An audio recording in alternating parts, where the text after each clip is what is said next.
پہاڑوں سے لکڑی لا کر یہ گھر تعمیر کرو اور میں اس سے خوش ہوں گا۔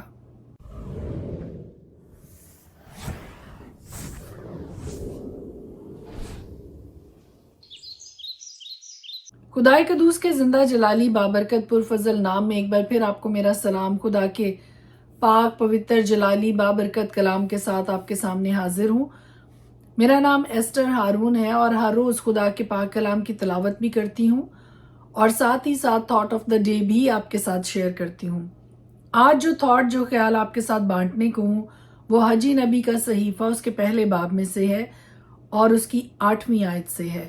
پہاڑوں سے لکڑی لا کر یہ گھر تعمیر کرو اور میں اس سے خوش ہوں گا اور میری تمجید ہوگی، خداوند فرماتا ہے۔ دارا بادشاہ کی سلطنت کے دوسرے برس کے 6 مہینے کی پہلی تاریخ کو یہودا کے ناظم زربابل بن سیالتیل اور سردار کاہن یشوع بن یہوصدق کو حجی نبی کی معرفت خداوند کا کلام پہنچا۔ اور وہ کلام کیا تھا؟ خدا نے حجی نبی سے کلام کیا اور کلام یہ تھا کہ میری ہیکل کی تعمیر کی جائے، میرا گھر کیوں ویران پڑا ہے۔ خدا نے اس بات کی خواہش کا اظہار کیا کہ اس کا گھر ویران پڑا ہے جبکہ لوگ سجے سجائے گھروں میں رہتے ہیں، قیمتی گھروں میں رہتے ہیں اور اس کا گھر ویران ہے۔ اور خدا نے اس بات کا اظہار کیا، اس بات کی خواہش کا اظہار کیا کہ پہاڑوں سے لکڑی لا کر یہ گھر تعمیر کرو اور میں اس سے خوش ہوں گا اور میری تمجید ہوگی۔ سیکھ آج میرے لیے اور آپ کے لیے یہ ہے کہ جو بھی جگہ خدا کے لیے مخصوص کی جاتی ہے کہ یہ خدا کا مقدس ہے، خدا کی ہیکل ہے، خدا کا گھر ہے، عبادت گاہ ہے، تو اس کو سجانا، سنوارنا، اس کو بنانا، اس کی مینٹیننس صرف پاسٹر صاحب کا کام نہیں ہے یا چوپان کا کام نہیں ہے، نگہبان کا کام نہیں ہے، بلکہ ہر کوئی، کلیسیا کا ہر فرد اس بات کی ذمہ داری کو محسوس کرے کہ یہ خدا کا گھر ہے اور اس گھر کو مینٹین کرنا، اس گھر کو سجانا، اس گھر کو قائم رکھنا ہم سب کی ذمہ داری ہے۔ اور یاد رکھیے کہ خدا اس بات سے خوش ہوتا ہے جب خدا کے گھر کو، خدا کی ہیکل کو، خدا کی عبادت گاہ کو تعمیر کیا جاتا ہے، اس کو مینٹین کیا جاتا ہے، اس کا خیال رکھا جاتا ہے، تو خدا کا کلام اس بات کے بارے میں آگاہ کرتا ہے کہ خدا اس بات سے خوش ہوتا ہے اور اس کی تمجید ہوتی ہے۔ یہ تو تھی بات اینٹوں، گاروں اور سیمنٹ سے بننے والے گھر کی، لیکن آج ہم ایک اور گھر کے بارے میں بات کریں گے جو خدا کا مقدس ہے، جو خدا کا گھر ہے، اور وہ میرا اور آپ کا یہ بدن ہے جس کو خدا نے خلق کیا ہے، جس کو خدا کے پوتر ہاتھوں نے بنایا ہے۔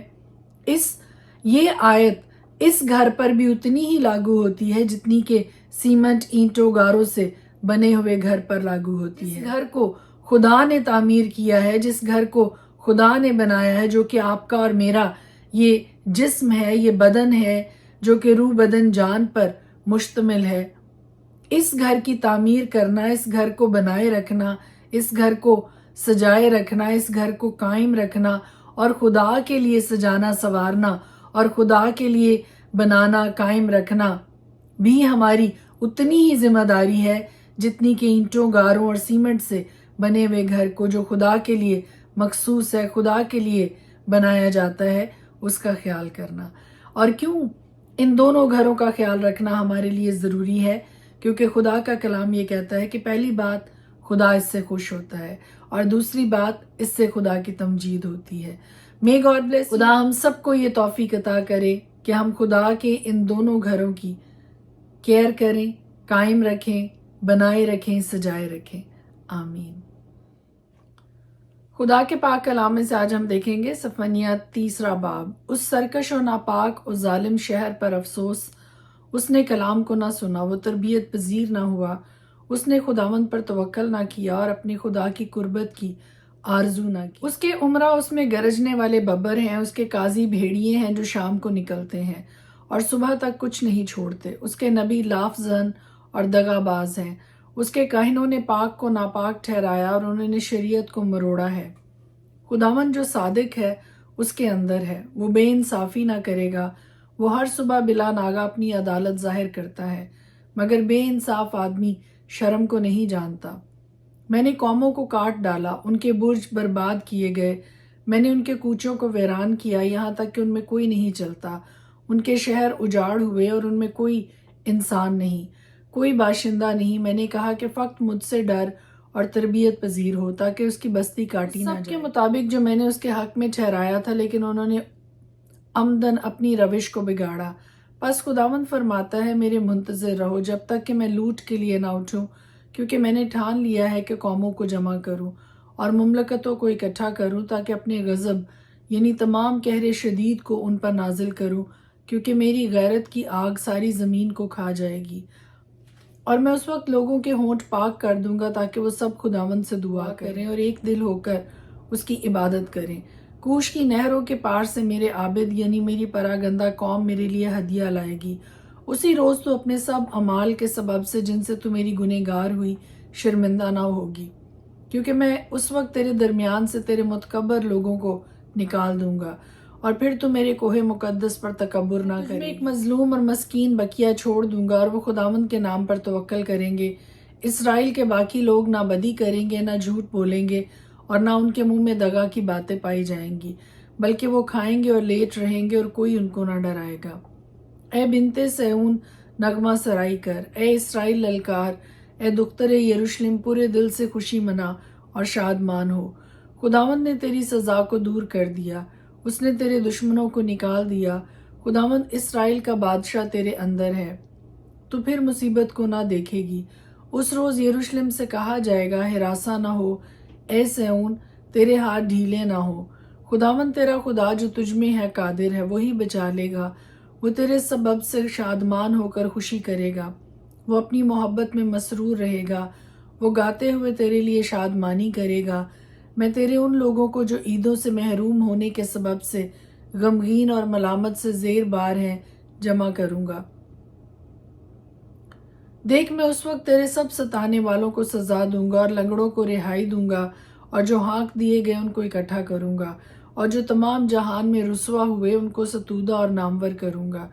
اس وقت میں تم کو جمع کر کے ملک میں لاؤں گا، کیونکہ جب تمہاری ہین حیات ہی میں تمہاری اسیری کو موقوف کر دوں گا، اور تم کو زمین کی سب قوموں کے درمیان نامور اور ستودہ کروں گا، خداوند فرماتا ہے۔ حجی کی کتاب پہلا باب۔ دارا بادشاہ کی سلطنت کے دوسرے برس کے چھٹے مہینے کی پہلی تاریخ کو یہودا کے ناظم زربابل بن سیالتییل اور سردار کاہن یشوع بن یہوصدق کو حجی نبی کی معرفت خداوند کا کلام پہنچا کہ رب الافواج یوں فرماتا ہے کہ یہ لوگ کہتے ہیں ابھی خداوند کے گھر کی تعمیر کا وقت نہیں آیا۔ تب خداوند کا کلام حجی نبی کی معرفت پہنچا کہ کیا تمہارے لیے مسقف گھروں میں رہنے کا وقت ہے، جبکہ یہ گھر ویران پڑا ہے؟ اور اب رب الافواج یوں فرماتا ہے کہ تم اپنی روش پر غور کرو۔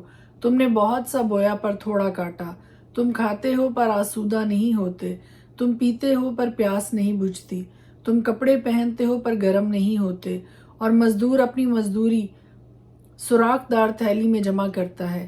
رب الافواج یوں فرماتا ہے کہ اپنی روش پر غور کرو، پہاڑوں سے لکڑی لا کر یہ گھر تعمیر کرو، اور میں اس سے خوش ہوں گا اور میری تمجید ہوگی، خداوند فرماتا ہے۔ تم نے بہت کی امید رکھی اور دیکھو تھوڑا ملا، اور جب تم اسے اپنے گھر میں لائے تو میں نے اسے اڑا دیا۔ رب الافواج فرماتا ہے، کیوں؟ اس لیے کہ میرا گھر ویران ہے، اور تم میں سے ہر ایک اپنے گھر کو دوڑا چلا جاتا ہے۔ اس لیے نہ آسمان سے اوس گرتی ہے اور نہ زمین اپنا حاصل دیتی ہے، اور میں نے خشک سالی کو طلب کیا کہ ملک اور پہاڑوں پر اور اناج اور نئی مے اور تیل اور زمین کی سب پیداوار پر اور انسان و حیوان پر اور ہاتھ کی ساری محنت پر آئے۔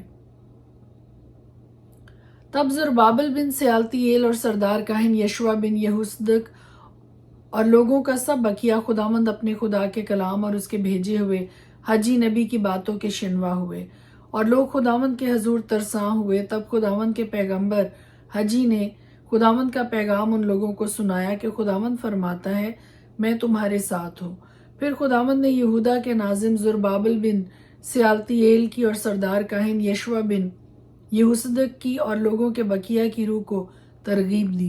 پس وہ آ کر رب الافواج اپنے خدا کے گھر کی تعمیر میں مشغول ہوئے، اور یہ واقعہ دارا بادشاہ کی سلطنت کے دوسرے برس کے چھٹے مہینے کی 24ویں تاریخ کا ہے۔ حجی کی کتاب دوسرا باب۔